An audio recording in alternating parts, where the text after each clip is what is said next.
beside a red switchblade thing. Rob at the door on his motorbike.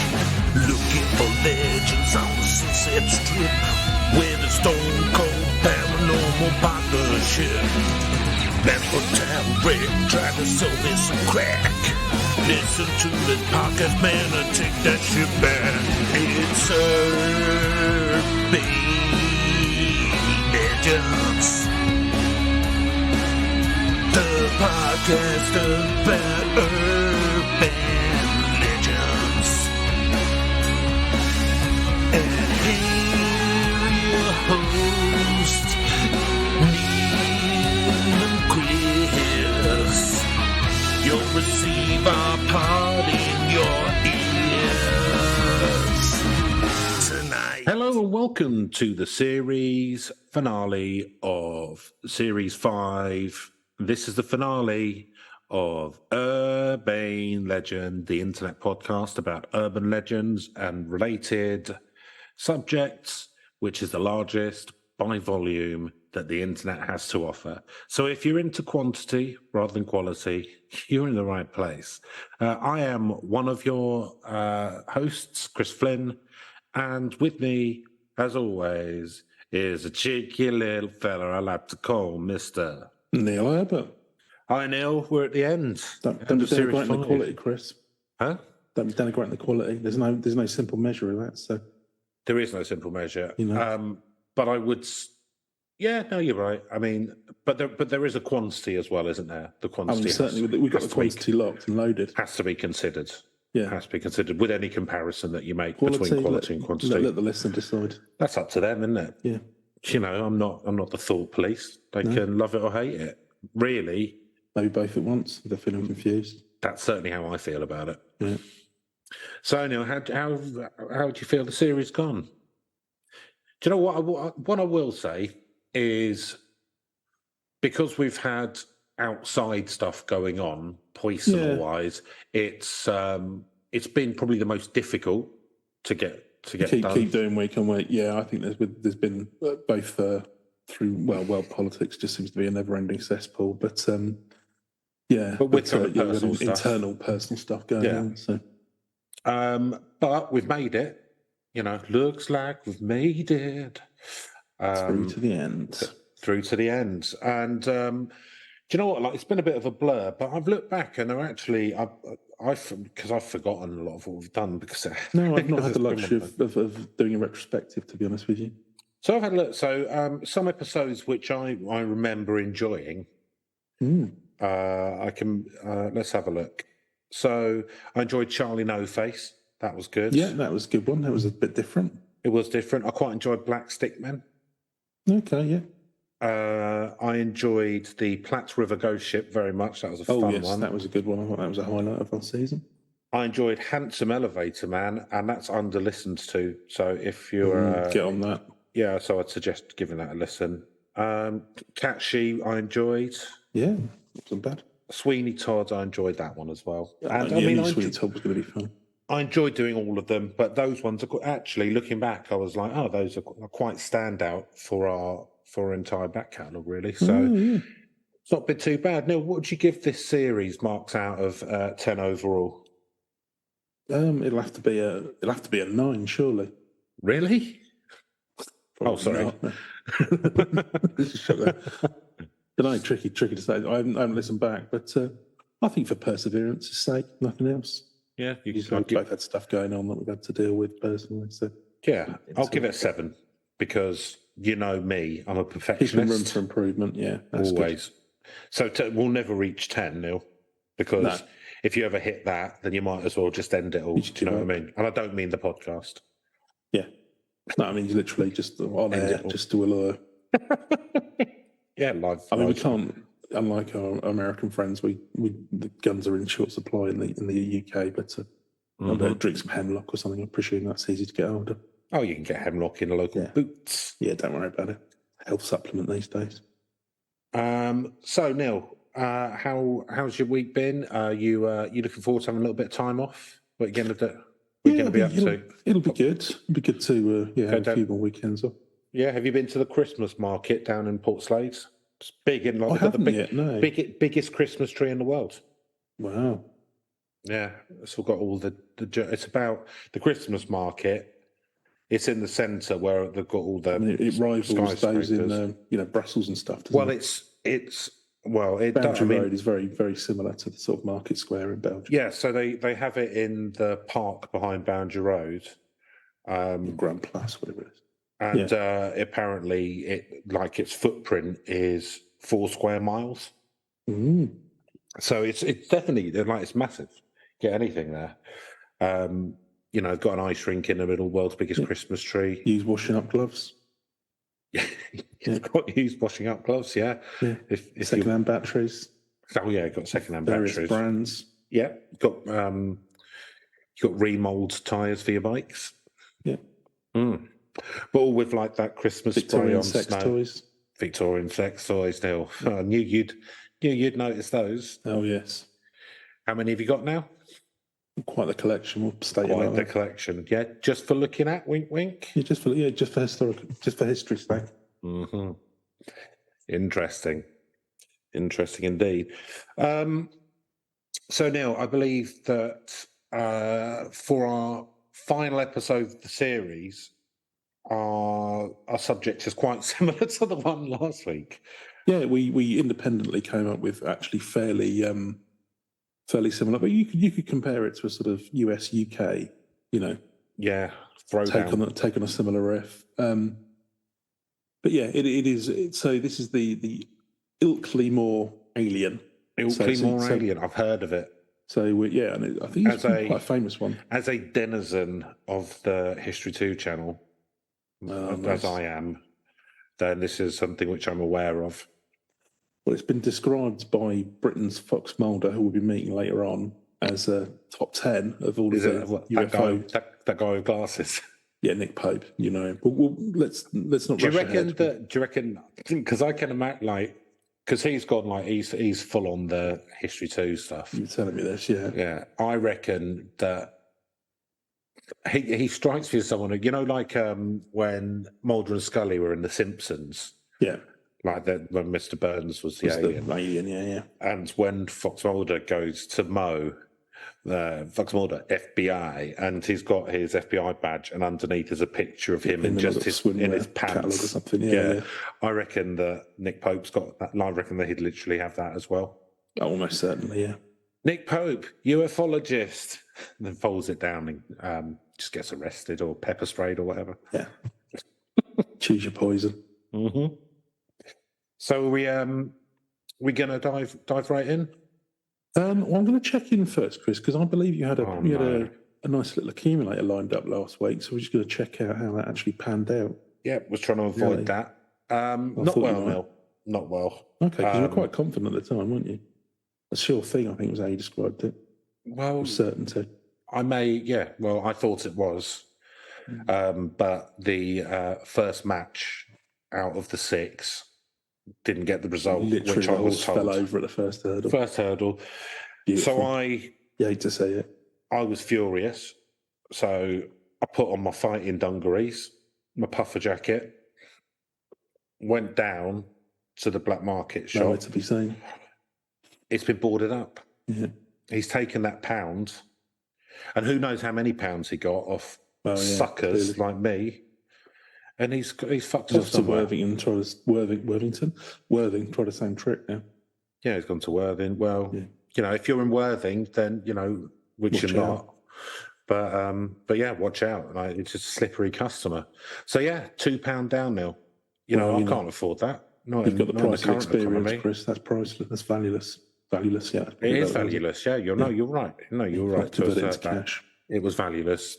It's valueless experience.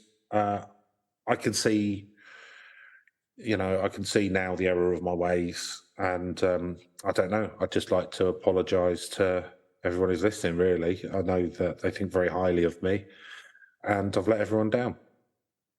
So I'm always like trying to be all smart on that, but it just shows you, even me, even someone like me, someone like me, can fall foul to a predator. Well, at this time of year, let us all be on We'll be on the lookout. We'll be on the lookout. First bit of advice, if you've got any elderly relatives, take their phones from them and relay the messages through to them, because there's a lot of phone scams on. So it's best not to give them any unfiltered access to the outside world. I mean, doing otherwise, you may as well just throw them at the mercy of the wolves. You might as well, eh? Yeah. Might as well. And do you know what? Do you know what's going to happen then? They're going to get conned out of your inheritance money. There is that as well.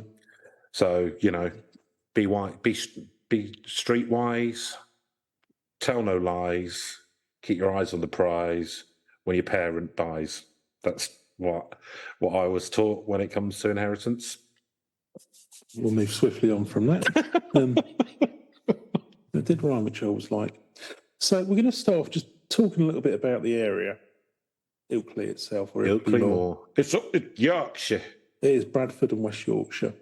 So the BBC page about it. BBC. It's been archived and is no longer being updated. So the world famous Moor in 360 photo is no longer. The what? So there's a picture, or it's supposed to be. So it's on the BBC Home website. Right. Right, and it's no longer being updated. The big British company. This is the outcome of the levelling up and all the rest of it. But what there was it's because basically people who used to be in the Conservative Party in one manner or another are now running the BBC, so they're covering it up. Well, there you go. But no, obviously there used to be like a 360 picture. So back when people used to always do that with cameras, you have that irritating mode you'd have on your camera where you take a 360 picture. Spin around in a circle. Around. Yeah. Or maybe they had 360 cameras, I don't know. But that the image is no longer loading. Uh-oh. That's a bit suspicious, isn't it? Yeah, well, again, this is a cover-up. But, just in case any little grey men suddenly start peeking out. What of a still picture? Well, it could be a still picture, or it could have been updated in real time back in the day. We don't know, do we? You get that sometimes, don't you? Like people with like a... Well, that's like a Kestrel box or something. Yeah, something like that. Kestrel box or place where there was once a UFO, maybe. Yeah. I imagine it was a stag picture. Do you ever go on the live cams? Not those ones.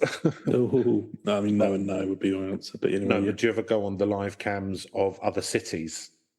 I sometimes do before I travel somewhere, because most cities in the world have got some live cameras and you can have a little look. Not really, no. What I've done in the past is like had a wander around. That's why you're always getting lost. With Google Maps. Well, no, that's what I'll do, you see, is go and have a look at Google Maps and Street View. Yeah, no, I sometimes have a look at the live virtual wander. The live things and go, I wish I was somewhere else. Because a live's just on one location, so I prefer to sort of be able to move around. So yeah, but you can see what the weather's like. Check out the traffic. Yeah, there is that. You can look at the forecast for the weather, can't you? Well, it's not quite I suppose, yeah. Yeah. Anyway. Well, different strokes for different folks, Chris. So tell me more. Famous around the world, I'm going to debate this slightly. Yeah. On Ilkley Moor Batat, the song which celebrates it, and which is now pretty much Yorkshire's national anthem. What? So it's famous around the world for Yorkshire's national anthem, which is apparently on Ilkley Moor Batat. Why? What language is that? I don't know. Alien? I don't know. I don't know whether that's going to be like a phonetic Yorkshire thing, and I'm just completely mispronouncing it. Anyway, right. let's I mean, it's not like Yorkshire is like. They do sort of regard themselves as their own part of the country. Well, they do, right? But it's not like they speak it. They don't actually have like a Yorkshire language. Yeah. I think there's some of the slang and dialect and stuff because it was influenced by Viking influence years ago and stuff like that. You get that in Scots as well. But anyway, yeah, but it's not really. Yeah, Reek Gradley, is that Yorkshire? Reek Gradley. Yeah, all that sort of stuff. They also have a thing that you can get called pea wet. Oh, is it the juice from the peas? Yeah, so when you get a tin of peas, the sort of sugary juice, you can just buy it in chip shops to go with your fish and chips. Well, give it a go. Can I have fish and chips and some pea wet? And some scraps. I'd like some scraps as well, please. I think you would get more interesting kind of things. That's Reek Gradley. Yeah, and a balm or a bap or whatever they call it. Yeah, I'll have a balm cake. I always forget where these things come from. But yeah, I imagine the chip shops would probably be quite good. Well, I mean, it's quite, maybe on the coast, but a lot of it's very landlocked. Yeah. You know, the one thing which I've known, Neil, is fish don't travel. There is that, yeah. Right. Anyway, so Ilkley's been the site of numerous UFO sightings out on the Moor. I've only really been able to track down this one, but there you go. Jimi Hendrix once played there at the Troutback Hotel. He did. Wonder if he spotted a UFO. Town is the home of a very famous tea shop, and an annual literary festival is held here, which attracts some very big names like Benjamin Zephaniah, Jamie Oliver, and Ian Rankin, to name but three. I mean, if Jamie Oliver's your literary giant, then... Well, Zephaniah and Rankin are pretty big. Oh, no, I agree with that. I wouldn't have called but Jamie Oliver literature. I mean, obviously, no, but he's just well known, isn't he? Yeah. Sadly. But it's the Moor which could be argued makes Ilkley. So, Neil, for our listeners not in the UK, what is a moor? So a moor is just like a large expanse of, I don't know what you call it, parkland, or it's like natural. I think it's reasonably uninterfered with by human hand, isn't it? I don't know. Yeah. I don't know how developed it is. I think it tends to be more natural. When you see a lot of countryside in England and certainly in the sort of southeast and stuff, it tends to have been quite heavily managed by people. I think moors are more kind of wild. And I mean, anyone who's read Bronte Sisters or anything like that, they usually be Heathcliff wandering around going mad on the moors or whatever. It's kind of, beautiful windswept kind of locations. I'll give you the definition from the dictionary. A tract of open, uncultivated upland, because it's high up. Uphill. Yeah. Typically covered with heather. Oh, okay. But yeah, they tend to be reasonably huge, I believe. The moors are very big. Anyway. Yeah, because you've got like, I don't know, there's some other, I forget what they call it, what are the really massive moors where you can literally get lost for days on them? Yorkshire moors. Yeah, that would be... Or Bodmin Moor. Yeah, it could be that one I was thinking of. It's not really, I mean, you don't get much of that down here, do you? It's you can get lost on Michael Moor for days. Yeah, Seven Sisters you wouldn't really get in. I wonder if that's quite big area of the country as well. Anyway, whatever. So that's our introduction to the Yorkshire Moors. I'm going to go over to now. I'm going to jump around with a few different articles, but we'll start off with the realyorkshireblog.com, and this is from 2001, so fairly... it's the Real Yorkshire Blog, not none of that southern shite. Like proper tea and all that sort of stuff. It's proper Yorkshire blog in this. By Tim Barber. I don't know if it's still up to date. And a session bitter. Oh, nice. You having sprinklers on the tap there? Of course you are. We're in Yorkshire. That was the thing I'd heard about a couple of years ago. What? You heard of this? So I don't know exactly where it starts, but if you're in the north, they tend to do a thing. It makes the bitter a bit more foamy. They call it a sprinkler or something. Yeah, gives it a little bit. Yeah, a bit like you ever had. So you get but you get a bit less in the can of nitrogen or something like that. Gives it that sort of effect, It just means you get less beer. Well, which fits in with the... gives it a smoother taste. Fits in with the thing about Yorkshire people being very frugal / tight. Yeah, but a lot cheaper as well, though.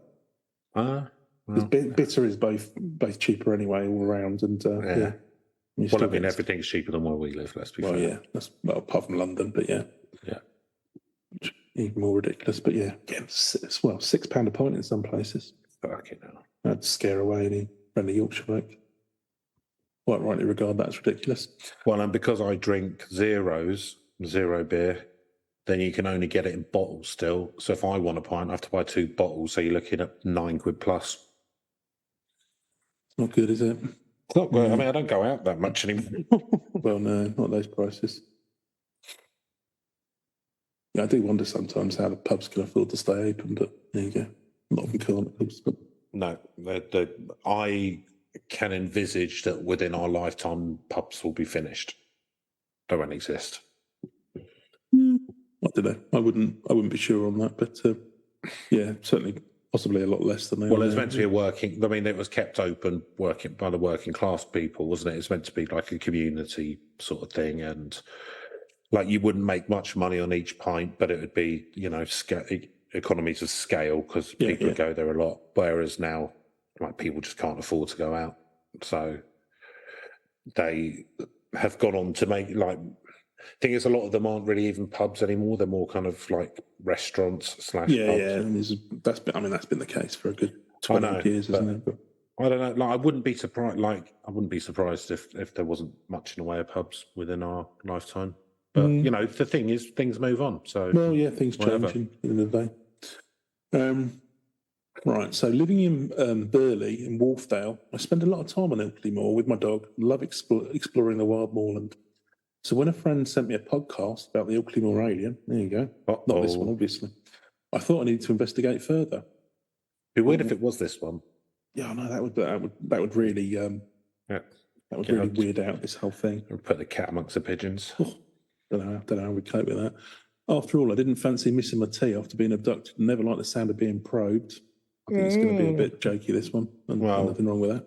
Well, to be honest, fair enough. Fun with the subject. Maybe some of us do like the idea of being probed. Yeah, it's no problem, is it? Each to their own. Exactly. Maybe some of us with Victorian instruments. Maybe so. So Ilkley Moor is just one of 14 moors which join together to form the larger Rombalds Moor. There you go. They're full of history and have the largest concentration of cup and ring mark stones dating to the Neolithic in England. There's a stat for you. Cut and ring mark stones. Yeah. Lovely. So it's also got its own... I probably won't pay the £400 train fare to go and see them, but... No. I think it looks very beautiful, actually. They've got a few photos out here. But this is the thing, right? Because I was looking at... Because I'd like to see York, the town, because it's got a nice, like, properly medieval quarter and stuff. And I was thinking, that'd be nice. And I looked how much it would cost for me to get there and back on train, even if I booked ahead. And it was like...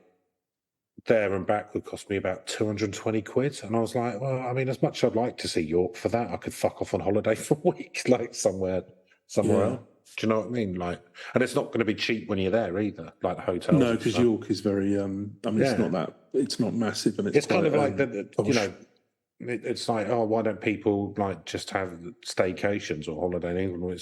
It's because it's fucking crazy price to go anywhere. It's cheaper to get a flight to fucking any other place in Europe. Sharm el Sheikh or something, and then a cut price accommodation and everything. Yeah, it was funny because, it seems to be getting worse in that respect. I remember going to Edinburgh, it was probably a good 8 years ago or something now.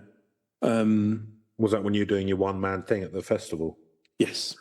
Didn't go well. Less said about the bear. Yeah, absolutely.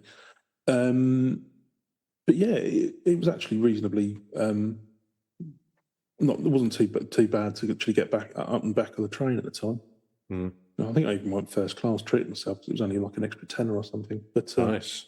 Yeah, it was very nice because you can get your own seat and all the rest of it. Get a free cup of tea. Not really free. You've spent the extra £20, but no, it's just nice to have sort of like. But this is how little we expect. Yeah. It's like, well, it's only an extra £20, and I got a seat and I got a cup of tea. It's like, like that's like in Europe, that's standard for third class, and it costs you 1/10 of the price. Wouldn't get the free tea, but yeah, no, absolutely. I mean, having travelled on around Spain, some trains for friends. Italy, I did miles better. Yeah. Germany, weirdly enough, is not. I mean, the trains are quite comfortable, but they're notorious for not turning up on time. They would get there, having said that, which is not always the case in the UK. And they're not massively overpriced, which is another nice factor. I mean, I think that's the really problematic thing in England, is the fact that actually you can end up getting a fucking taxi half of the route. As has happened to some people who went up to Edinburgh recently, and it costs you an absolute arm and a leg as well these days. It's crap service and really expensive. Best of both worlds. Anyway, it's not the Moan About Trains podcast. No, but I mean, what it does is it puts me in the mind of I wouldn't mind if we had alien overlords. Yeah. To be honest. If they were coming down, do any worse. Cotton onto our train service and go, well... We can fix that. Yeah, sort it out. I mean, say what you will about aliens. They might have killed 1/5 of humans, but they made the trains run on time. Well, and maybe that was part of the solution. Here's a theoretical question for you, which I was thinking about. So if some aliens did contact humans, and they said to you, right, you're the person who they contact for whatever reason, right? And they've said to you, look, we basically we've got like loads of great stuff that will really help you. So we've got this technology here, and it'll give everyone free power forever, and doesn't there's no side effects, so like fusion, whatever, like that kind of thing. So we're happy to give that to you. In return, we would like to take 1 million random humans from the Earth. We won't tell you what for, but that's what we want in return. Would you take the deal? Oh, is it my decision to make, though? Yes. They're asking you. I don't know if I could go. Don't know if I could. What if they said to you? I mean, if you're being strictly utilitarian about this, the answer probably should be yes, because What if they said? Do you know what, Chris? Make it 2 million, and we will give you medical. We'll give you medical technology 1,000 years advance of what you have. But 2 million, we take them at random. Am I in the 2 million? Maybe you are, maybe you're not. It's at random. I mean, that almost makes it better in a way. Well, probably yeah, to be honest with you. I mean, because I'm equally likely to be affected. But yeah, not going to happen, is it? But I don't know. What would you do? It doesn't matter. Oh, it doesn't matter. I'm a moral coward hiding behind his. I would have said yes. They can take the people, even if they hadn't offered, just as a sweetener. Yeah. just so I get on the right side. Yeah, fair enough. What if aliens? That's the worry, though, isn't it? If they keep coming back with, oh yeah. Now, when we said 1,000 years in future, well, actually, not that advanced. No, you'd get to see it and test it out and stuff. Like the deal is the deal. They're not going to go like it's not like, oh, you didn't read the small print. Okay, so this is more of a philosophical question. Yes, it's a philosophical question. What if aliens came to Earth and they said, we're this really big, powerful galactic empire, right? We're basically going to so we can either do this by force or we can do it by consent. We'd like to make Earth a vassal state. We'll put a few like alien bits here and there, but apart from that, like you can be part of the intergalactic trading empire, and you'll get all the advantages of all our technology and stuff. You'll be able to deal with a lot of local. Finally, it's the benefit. So we're talking about Brexit benefits. We couldn't have done this if we'd still been in the EU. The powers will be devolved to you, but essentially, like you're a vassal. You're going to gain. Yeah. Would you take that deal? I mean, again, I would 100%. Well, yeah, you probably would have to, wouldn't you? Because it's not. I mean, it's not really a by consent, because you're saying we can do it by force or we can do it by consent. Right, what if it was not? We won't do it by force. Here's the offer. It's once in a lifetime. Take it or leave it. I mean, yeah, probably you're not going to get. What would you take it? Probably, yeah. Yeah, why not? Why not? Anyway, on with the story. It's revealed I've got a price. So it was good. And I've revealed that I'm a psychopath. Yeah. Where did I get to? Oh yeah, we're out on the moor. He doesn't like people who get probed, which is what I'm reading between the lines. So he's talking about how it's got its own small stone circle, the 12 Apostles, which he's blogged about previously. So you can go to the Real Yorkshire blog, read Tim Barber's thoughts on that if you would like. But the story of the Ilkley Moor alien is more recent and dates back to 1987. When I was but 5 years old. Yes. And you just finished your graduate degree. This is my third decade. Yeah, that was nine. Yeah, just when we'd had the big storm, the hurricane, not long before. I think I can't remember exactly which month that was. Around September, maybe. As a testimony comes from a retired policeman, should we take it more seriously? I'll let you make your own mind up. Philip Spencer was taking a walk across the moor on the morning of the 1st of December 1987 to visit his father-in-law. It was a walk he'd done many times before, and that morning he'd taken his camera. Does father-in-law live on in a cave, or? Well, no, I'm assuming he was like walking from one end of the moor to the other. Yeah, I mean, maybe he did. Maybe he was a wild man of the moor or something. Exactly.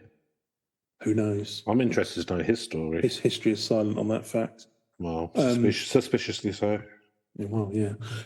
Anyway, he took his camera because he loved taking pictures of the landscape. It's a very beautiful scenery. Boring. Oh, you've got no poetry in your soul. Learn how to paint, mate.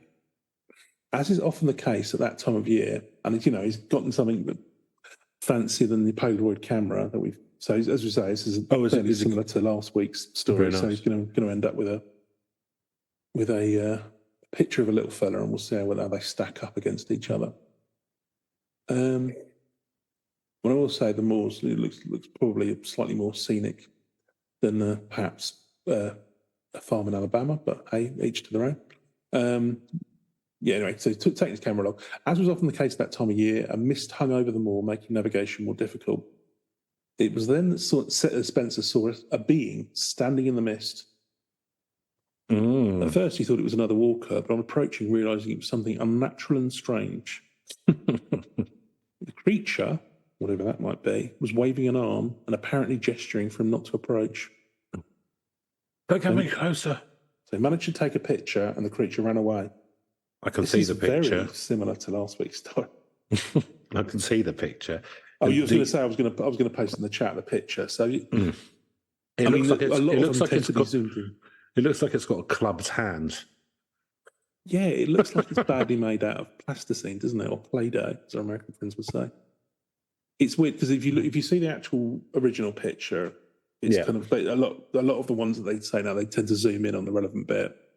There's some kind of potential figure standing in the middle of a path that sort of loops around.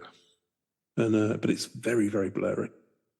It's very hard to see. You can just about see what. Well, and the film's slightly overexposed as well on the right-hand side. Yeah, it's not a great photograph. I thought he was a keen photographer. Well, this is what we're being told. Wow.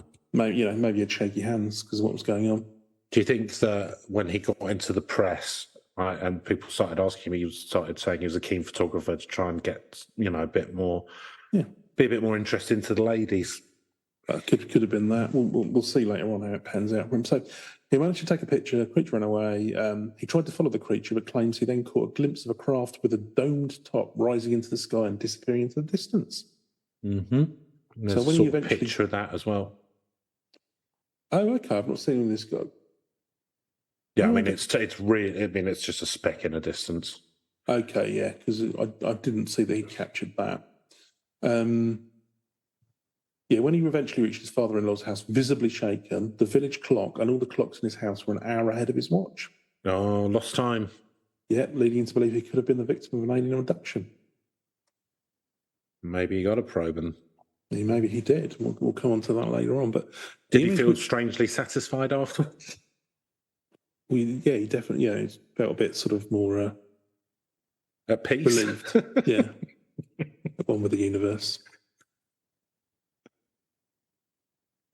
So it appears to show a slightly blurred 4-foot alien creature. It's been analysed hundreds of times, and experts conclude that the figure has not been superimposed and shows no resemblance to any local wildlife. No, it's bipedal, isn't it? With two clubbed hands, slightly. It looks that way. Simian. Does say here he was in too much shock to get a picture of the flying machine. Its head, whilst not as exaggerated, is a bit ET-ish because it's kind of flat on the front with a protruding skull out the back with two deep eye sockets. Yeah, it's kind of like hunched over, or its head's in a weird. It's looking over its shoulder. It's looking like to its right. Oh, do you think? Yeah. Oh, okay, yeah. So potentially. Yeah, okay. So that could be eye sockets. As I say, it's very, very blurry. So you have to look this up, listeners. But apparently this sighting is just one of many reported UFO sightings in the area. Many seem to happen near the previously mentioned 12 Apostle Stone Circle. I've not really seen a lot around. If you Google Wilkely Moor UFO, this is the one that everything leads to. Yeah. So it's definitely the most famous one, even if there have been other sightings. But the fact that the story has a photograph to back it up, it's now ranked as one of the top 10 most important alien sightings in the UK. Wow. You think it'd be higher? I'd be quite interested to see what else is in the top 10. But that Rendlesham one, which I thought we were going to do, I think that's probably the top one. Okay, we'll have a look at that some other day then. And here he goes. No one knows why the alien chose Ilkley to visit, but I think he or she may have just fancied a pint of Ilkley Brewery Mary Jane. Shut up, writer. Or a Betty's Fat Rascal after a long journey from Mars. Shut up. Not you, him. Going down the pub and having... Do you like the fact that it's called Mary Jane as well, the pint? Pint of Mary Jane? Yeah.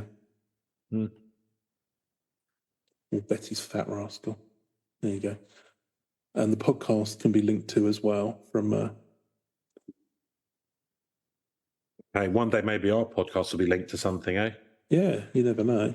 I mean, presumably a defamation case.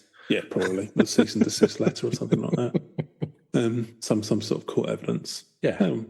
We might get on a blog one day, you never know. No, so that's kind of like that was just like one part, so a slightly humorous take on it. So I'm going to pick out now some of the more detail on the wiki page.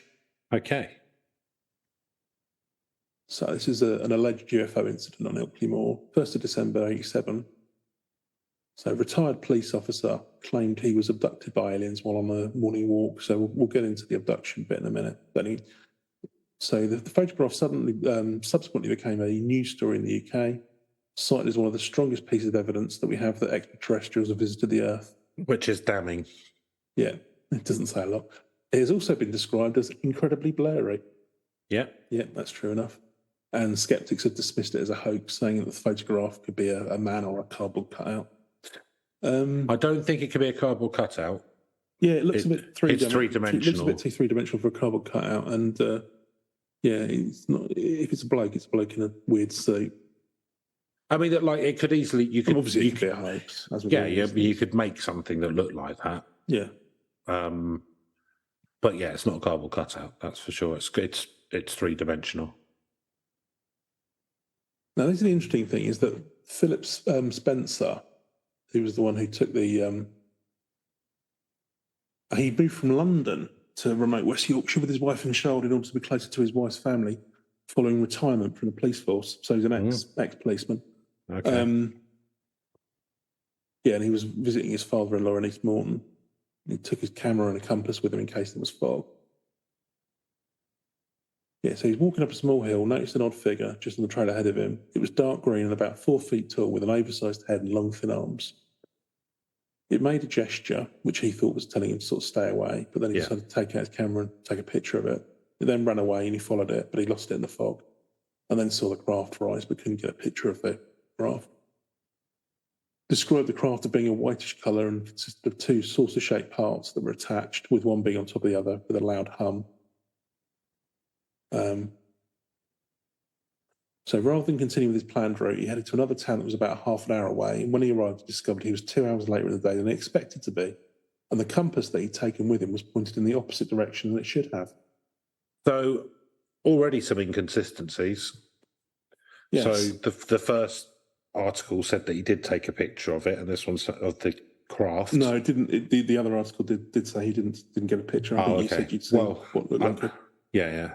And they're both consistent on that one, to be fair. And wasn't the time 1 hour in the last one, and this one it's 2, or am I getting that wrong as well? Yeah, I can't remember. I think the other one wasn't terribly serious either, to be honest with you. So we can go with that.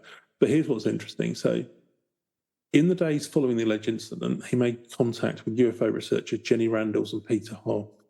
Hoff claimed to have been extremely sceptical at first, but later came to believe Spencer, who then handed over the copyright of the photo to him. Although the story quickly made the news, Spencer insisted on keeping his anonymity, so the name that we're using is apparently a pseudonym. Okay. But various write-ups of the case have made it clear that he didn't make any money from the story. But whether or not Randalls and Hoff did, who knows? So as well as examining the site, they sent us the photograph to a number of experts. A wildlife photographer examined the photograph, said it was not from any known animal. and experts from the Kodak laboratory in Hemel Hempstead said they could not detect any evidence of tampering. I mean, I think fair enough. It's Bruce Maccabee, a US Navy optics expert and ufologist, concluded the photograph was too grainy for proper testing. It's too grainy. Now, Get this shit out of my face. It's too grainy for proper testing. What is it with you fucking limeys? Get a decent camera. Get a decent camera, you fucking animals. And according to ufologist Nick Redfern, he was hassled by the Ministry of Defence a few days after the incident on the Moor.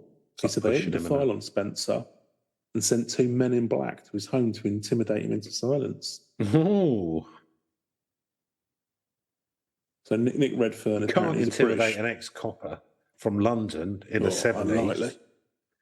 Yeah, you want to fuck off He'd have been dealing with a fucking craze. Oi, I don't know who you think you're talking to, but I'm not one of these soppy Yorkshire types. I'm from the East End. I knew Ronnie and Reggie. I knew what they got up to. I turned a blind eye sometimes to keep the peace. Think you could come round here and tell me not to talk about this alien bastard? Got another fucking thing coming, Squire. As much or a little about him. If you want it, I will invite you, sir, to step out on the cobbles and we'll see who's intimidating and who isn't. I mean, I thought Men in Black was more of an American phenomenon anyway. I didn't know that. But hey, who knows? Now, I think it's just a catch-all for just a shadowy government forces or whatever. So his account actually changed under hypnosis. So while the photograph was being examined, Spencer claimed he experienced strange dreams. Following Hoff's advice, he attended a session of aggressive hypnotherapy. This comes out with some classic stuff. Go to sleep. Look at my watch. That was carried out like about 3 months later, 16th of March, 98. And under hypnosis, the original account changes. Shingleton has called it genuine recall. Mm. So he now recalls that upon seeing the creature on the hill, he was instantly paralysed. Oh. He was then lifted up a few feet and pulled into the craft. And when he entered the craft, a voice told him to be calm. Be calm. A group of green aliens then performed medical experiments on him, inserting instruments into his nose and mouth. He was given a tour of the craft and shown a film. What do you think the film would have been? 1988 Die Hard, maybe? From Ghostbusters 1. Yeah. You can't even get it. This hasn't even been out in the UK yet. Yeah, it'd be good if they showed him something from the 90s or something. Like, do you remember in the old days when films wouldn't come out globally at the same time? So, like, they'd come out in America. We had to wait about 3 years. I remember, well, not 3 years. I think that was when they came on TV. But yeah, no, it'd be a good. It could be up to a year and a half before we saw it. Yeah. Well, like episodes of Neighbours, famously, were about 6 months behind, which is an Australian soap opera which was popular in the UK. And then finished, I believe, it's starting again. Because they had to boat over the VHSs, didn't they? By steamship. Well, all of that. Couldn't post them. No, we can't just post it. You can't just carry them. It costs of fuel on a flight. No, you're going to bring it around in a tugboat. Yeah. Often got lost at sea, didn't it? Yeah, well, then they would send out several just in case. Well, do you remember they sent Harold and Madge on one once to go and do a tour of the UK? Yeah, because they were going to meet the royal family, weren't they? Yeah. They did actually do some sort of tour of Brighton at one point. I can't remember who it was. It was I think it might have been Harold and Madge. Well, we went to see it at Churchill Square. Oh, really? Years and years, yeah. Well, famously, the cast of Neighbours would come over for Panto season, and they'd all do different Panto shows. So that Harold and Madge might have been in like one of the Royal Pavilion. I think it probably were just over Panto. I mean, they did do some like little open bus tour. You get paid a shitload to do Panto if you're famous. Yeah. Panto, for those who aren't in the UK, is around a tradition in the UK, a really old one, is around sort of the holiday period, Christmas period. They will put on an old fairy tale, and sometimes it'll be like updated a bit more, like Puss in Boots or Cinderella, Jack and the Beanstalk or something like that. Yeah. To put I'll tell you, There's a gay one that normally plays in Brighton, which is like, because we have a large gay community in Brighton, called Jack and His Big Stalk. Nice. Yeah, that's the level of jokes you're going to get. And there usually is a bit of winking for the... Yeah, so it's you like... You get adult pantos as well, but it generally tends to be for kids, but with a bit of winking at for the dads and mums. Yeah, a bit of double entendre and that kind of stuff. And all that, So you'll normally get sort of like famous people, but not like superstars, like people off soap operas and that kind of thing, who will like play the star roles in a panto, and they get paid a shitload. Yeah, it'll be either an ex-soap star or a disgraced MP or someone of that calibre of celebrity, or a comedian who's on his uppers. Yeah, be someone in the middle. So normally it'll be someone who was famous 15 to 20 years ago. Yeah. So that's pantos. Where's I going with that? No, that was it. Just explaining pantos. Just explaining what a panto is. Yeah. Apparently, I don't know whether this is true or not, but I heard from people when I went to Australia for a bit, like to travel when I was like 21, because a lot of backpackers go to the Neighbours experience. I think it's in Adelaide. Oh, okay. Yeah, it's a genuine street, isn't it? I believe, a bit like with Coronation Street or whatever. Or like I think it's Grundig Studios, and that might be in Melbourne actually. I can't remember anyway. I think it's in Melbourne, but I could be wrong. Anyway, apparently, so because backpackers are idiots and stuff, like sometimes people would say, shout, "Oh, you're fat" or whatever to Harold Bishop, and he had a standard line that he'd come back with. Yeah, that a million times. Yeah, and he had a standard line which is, "That's because whenever I fuck your mum, she gives me a biscuit," and he'd just walk off. Excellent work, Harold, or whatever his real name is. Yep. Anyway, that's good to know. And yeah, he was definitely been in pantomime in the UK. Yeah. So. But yeah, you said that. I mean, that talking of things coming, that's come back to life now. Apparently, I don't know what channel they're sticking it on. I think it might be going on Amazon or something weird like that. Yeah, it's on for a freebie thing on Amazon. Yeah. Come back to more life more often than Jason Voorhees. Anyway, yeah, because I don't know, but I don't know if you saw. So there was this is the last we're going to talk about Neighbours, but there was a big ending because they finally, basically, people in the UK had stopped watching it. They couldn't actually sell it to any of the channels for enough to produce it anymore. It was mainly where I think they were getting their funding from. I don't think anyone in Australia really. No, it was on Channel 5, wasn't it? In the end. So a load of quite a lot of famous people have been on it in the past. Yeah, like Margot Robbie. Yeah, like Russell Crowe, Margot Robbie, Kylie Minogue, Eric Bana. Yeah, I mean, basically anyone famous is Australian. They would have cut their teeth on one of two soaps, basically. That's the longest running one. So yeah, a load of sort of famous faces came back. I think Guy Pearce is probably one of the bigger international names that they would have had. I don't think Russell Crowe made a reappearance. No, I don't think he was a very famous character. I don't know if he was on that one or Home and Away, but I know he was on one of them. No, he was on Neighbours, but it was only like as a bit part, playing like Thug Number 3 or something. Yeah. But I mean, there was this whole big sort of send off, and famous faces coming back to kind of like play their characters again for one last time, and they've resurrected it yet again. I don't suppose they'll be doing that again in the future. Anyway, so account changed up. I noticed. So yeah, he was shown a film.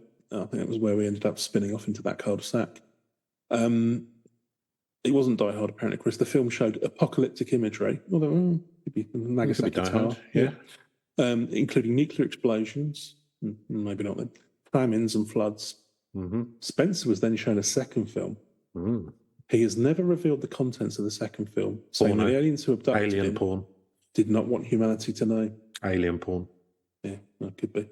This is what we get up to. Well, it's weird. I mean, I don't know. Like, even if all the aliens told me not to, right? Well, maybe he signed a non-disclosure agreement. I don't care. I'd still say it. But what are they going to? What, the aliens going to take you to court? Space court? I think it's quite good though, because it creates a little hook, doesn't it? Yeah, but that's the fucking point, isn't it? I mean, to what end? Keep talking to me. I've got the secret. Yeah, I've got a mystery, and you'll never. I'm a mystery boy. Why I'm really special. Yeah, just bragging, isn't he? It's pathetic. Anonymous fuck. Yes, pathetic. I'm glad he is anonymous. So he's returned to Ilkley Moor, where he then took the famous photograph, and now he thinks that the alien was actually waving goodbye. Bye. The intergalactic symbol. Goodbye, human. Don't tell about the film. No, you know about second movie. Don't talk about first. That's which doesn't sound great. For your eyes only.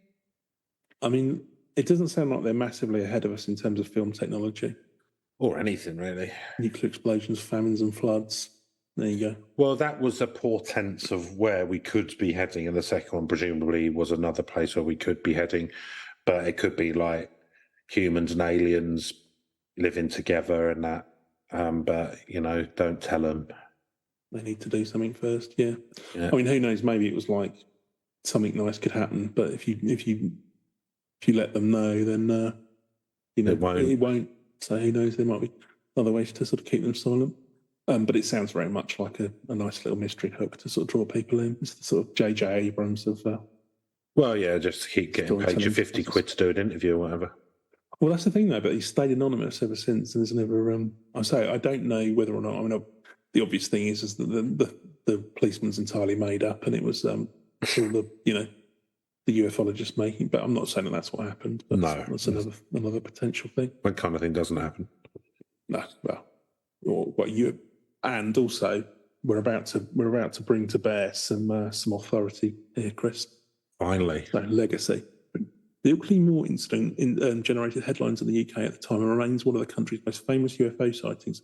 Nick Pope, and we mentioned him at the top of the podcast. So this is the UK's Fox Mulder.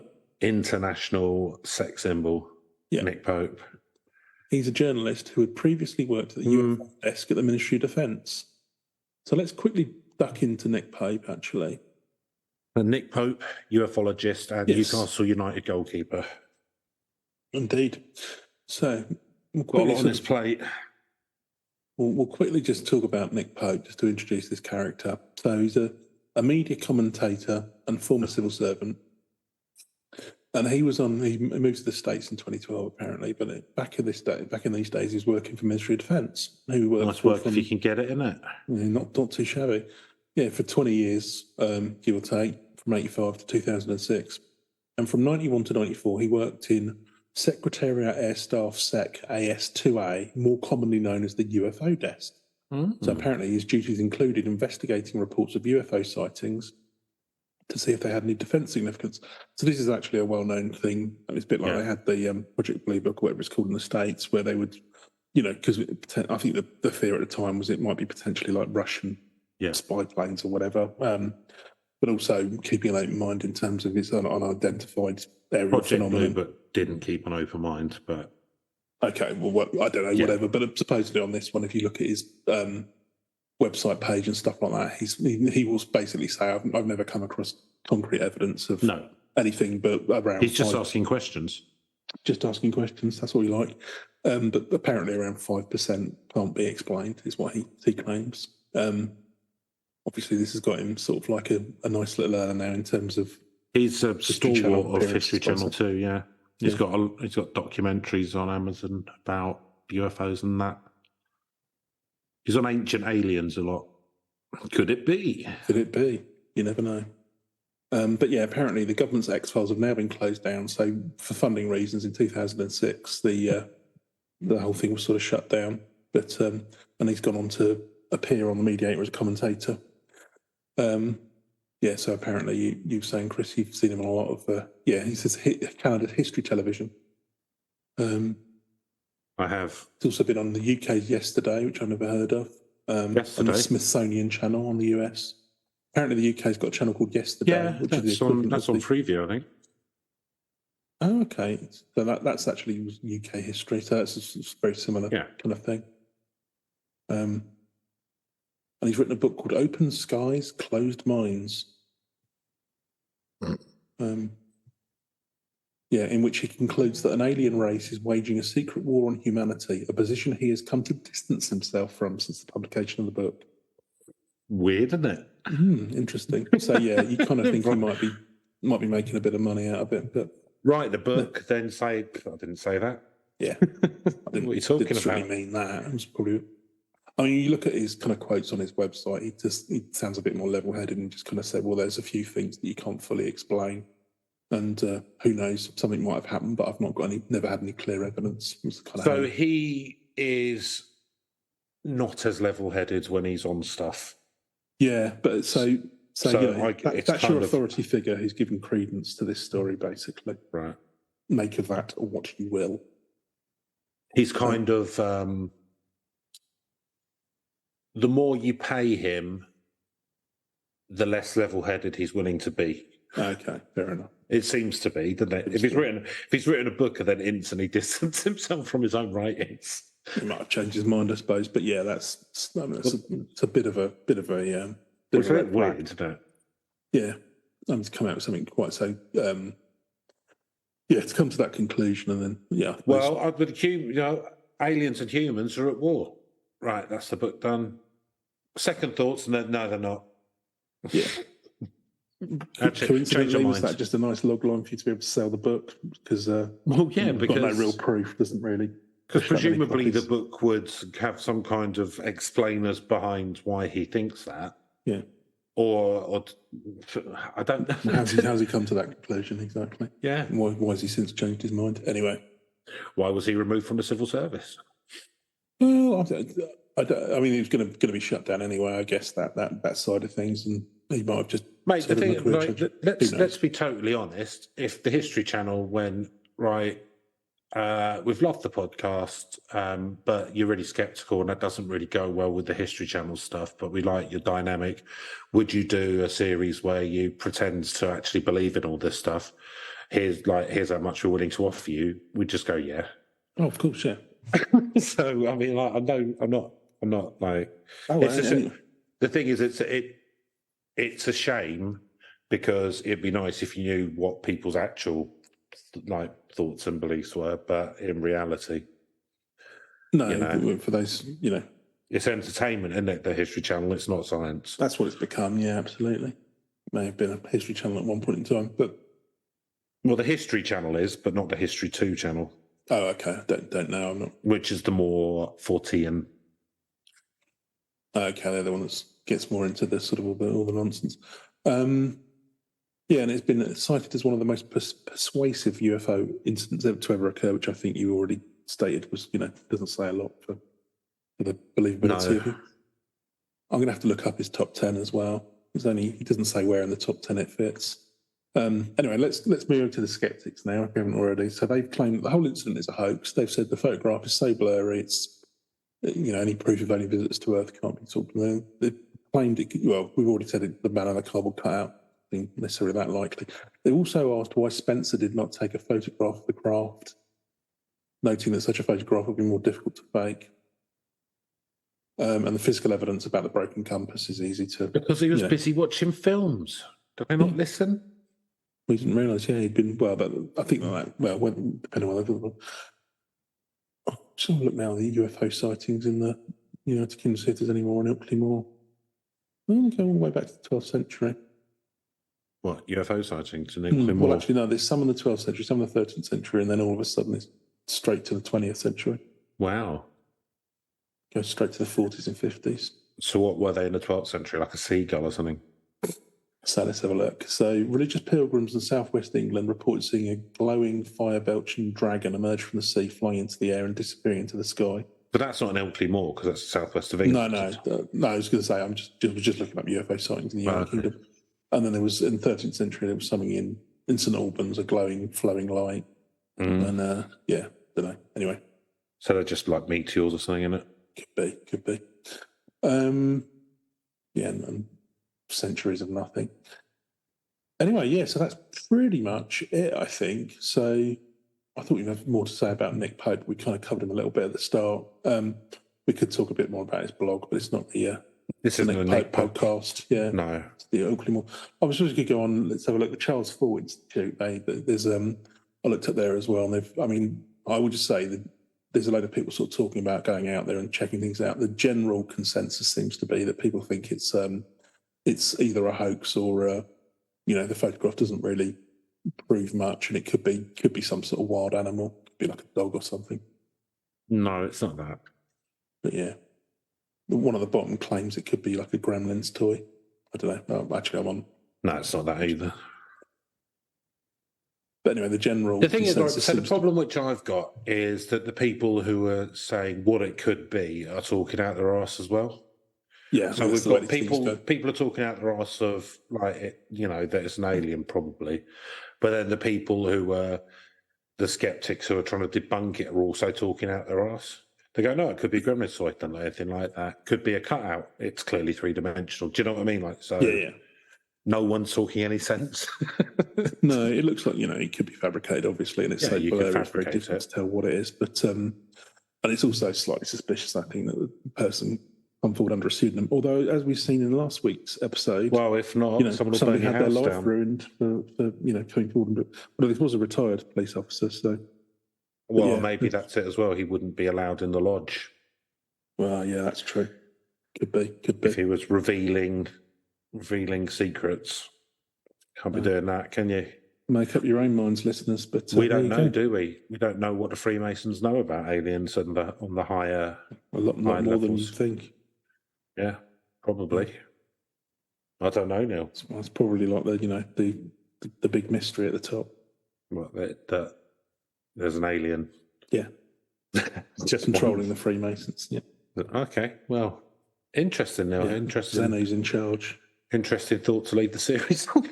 Yeah, there you go. We've now revealed the final mystery. That is the topper on the end of series 5. The Freemasons are run by aliens. An alien. Yeah. Just it's Alf. We haven't discovered who yet. Alternative living form. That's what it stands for. Okay, then, Neil, shall we go through our scoring system? Might as well. For one last time before a little break. For this series, yeah. Okay, Neil, spooky nerds. Again, it's not massively spooky. It wasn't. I mean, it was in the mists on the moor rather than in the dark this week. Yeah. Actually, this one is more spooky than last week because your chap got abducted by the sounds of it. Or seems to when he's gone through hypnotic regression or whatever they're calling it. I don't think I'd fancy getting kind of like doing medical experiments on me, but it sounds like it's just in the reasonably harmless ones. He doesn't seem to come any the worse for it. Although we don't really hear anything up to date from the source. Might have just been doing that thing with the little hammer on the knee to test his reflexes and stuff. Yeah, it just sounds like they were sort of like something in the mouth and the nose and stuff like that. It's probably not too invasive. It sounds like a COVID test. Yeah, could have been. They were out by good while. Otherwise, they could have sorted this out. Yeah. So that I think we're starting to a good craft of the sky is quite spooky. That would sort of, but it doesn't sound like it had any particularly malign intent. I actually shared some films with him for reasons that cannot be known, but it didn't sound like particularly pleasant ones. And I mean, who knows what that second film was all about? So, well, we may never know. We may never know. So that's kind of spooky. So yeah, I'm going to give it a 6. Not inherently massively spooky, but yeah. So than last week. The alien itself is more spooky than the Tin Man. Yes, because it's less like just some bloke in a silver suit. Yeah, it's got different dimensions and stuff, so it does look different. So it looks more like an alien. It doesn't look like what you might think of as an alien. Yeah, it looks more like that. It kind of looks like a green orangutan. That's what it reminds me of. Life, yeah. Yeah, or living bush. Like orangutans, living bush, all of those famous natural things. So I think if the moors are quite empty and stuff. So I think it'd be quite spooky if you bumped into this motherfucker. Losing an hour. Then you find out that you've lost time, and then I don't know whether he remembers the stuff after his regression testing, which I believe it's called, the hypnosis. I don't know if then that's jogged the memories, then he can remember them all the time, or whether they're buried deep. I don't know. But it's definitely more spooky than last week's one, so I'm going to go with you. I'm going to give it 6. So, believability. So the anonymity doesn't help. I mean, the picture exists, so that's true. And it's not. So it looks like. I mean, like with pretty much everything, right? You could fabricate something for a photo, right? But that's like, you could have like a giant insectoid alien and you could fabricate it and take a picture. Do you know what I mean? Like there's not much you couldn't make a model of and go and take a picture of it. So that just has to be said for pretty much any of these. But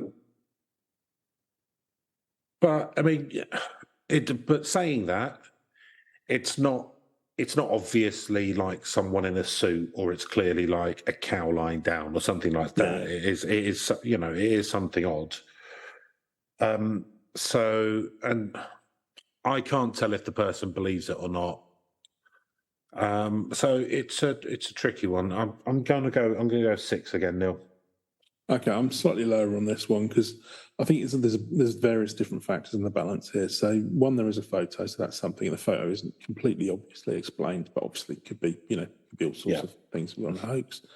The fact that the person is anonymous, there could be various reasons for that, but that's put up a bit of a red flag.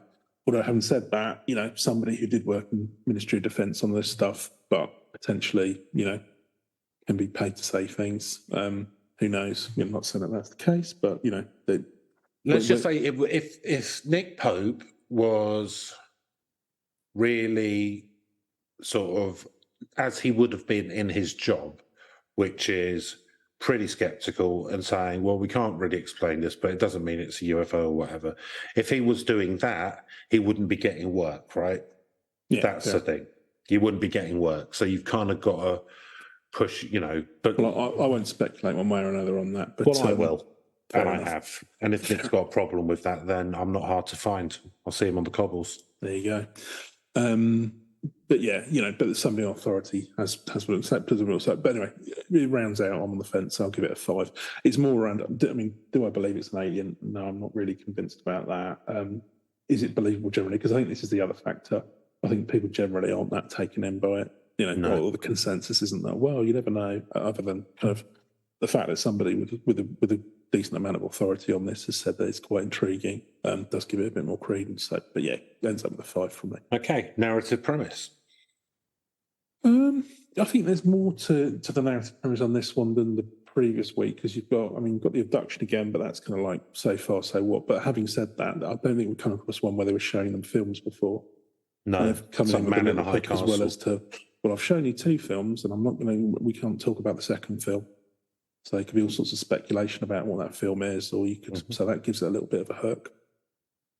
The fact that the abduction only came to light months after he'd had the regression therapy or whatever you're calling it. Regression testing. Yeah.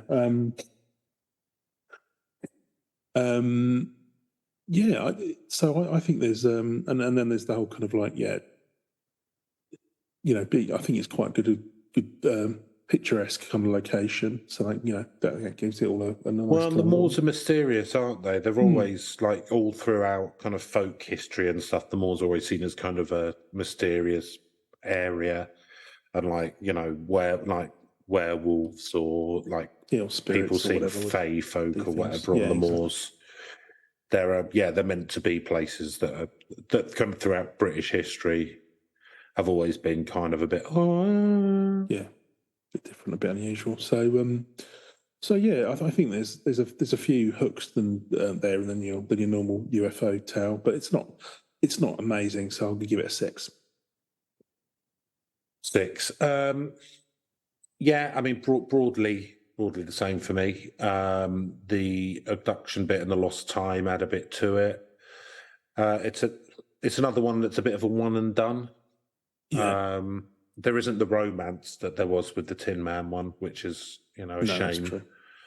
Because we all need a bit of romance in our lives. So yeah, there's not much else to it. I'm going to give it. Do you know what? I'm giving it a 4. I don't rate it. And Reach, pretty big, especially in ufology circles. I've certainly heard of it, but I'm unusual in the amount of stuff like that I watch. Yeah. For research purposes, and also keep telling yourself that. Well, it's easy, isn't it? Yeah. Just watch it, it's like when we used to watch the Three Angels Network when we were travelling. That was good. I'm rapture ready. Are you? Indeed, I am. So, no, it's very different to watching that. That was unbearable. Without a lot of drink.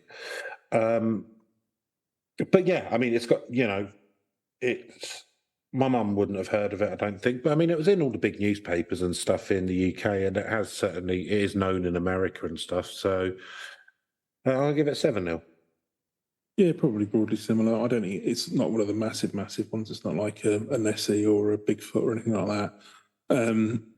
But it was reasonably well known at the time. It's well known in ufology circles, but I don't know how much that translates into general urban myth. So I'm going to give it a 6. That gives us an overall score of 46. Fairly high. Not too bad. Fairly high. So finish up the season 4. Yeah, that's it for this series.